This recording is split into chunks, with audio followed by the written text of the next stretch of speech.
Hi, welcome to the virtual cabinet scanning video. This video will cover some of the common scenarios around scanning into the virtual cabinet system. Before you watch this video, you should be aware of your post options within Virtual Cabinet, as this will influence your choice of scanner setup. Details are provided in your welcome pack. Please note that this video will not cover scanning into a hosted or cloud environment. Your welcome pack contains a separate article on this subject. Firstly, let's look at desktop scanners.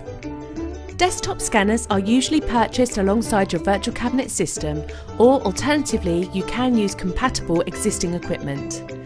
If you are going to be using your own equipment, please ensure you detail the make and model in your technical questionnaire that is provided in your welcome pack.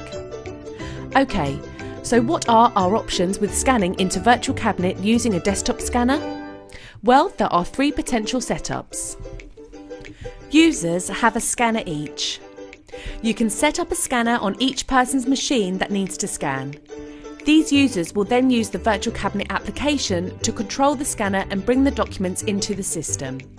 The number of scanners you require will depend on your post-process and archive scanning requirements. Scan station. This is where the scanner is set up on a spare PC.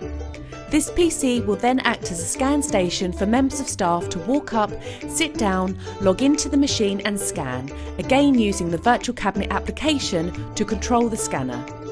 Once scanned, the users will then retire back to their own desk to process the files accordingly in virtual cabinet. Walk up scan station. This is also another option which is dependent on the functionality of the scanner. Not all scanners can achieve this option, so you should check with your virtual cabinet team before we arrive if you would like this option. The scanner is connected to a user's PC, but the user does not have to be disturbed for the scanner to be used.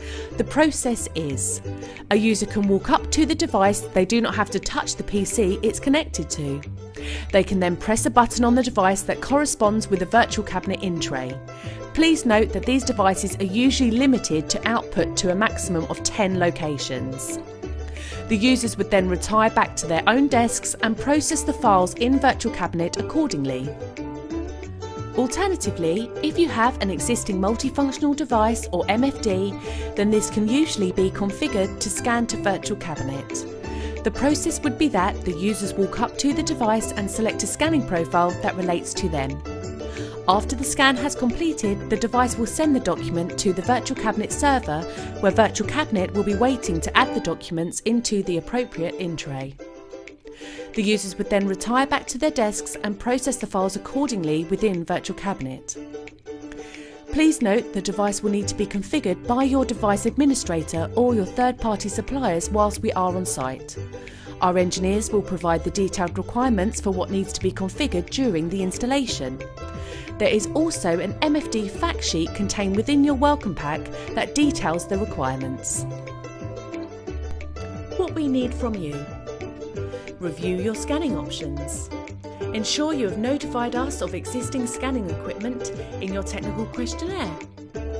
If you would like to use an MFD, ensure the device administrator or third-party supplier is notified before our arrival and provide them with the MFD fact sheet contained in your welcome pack.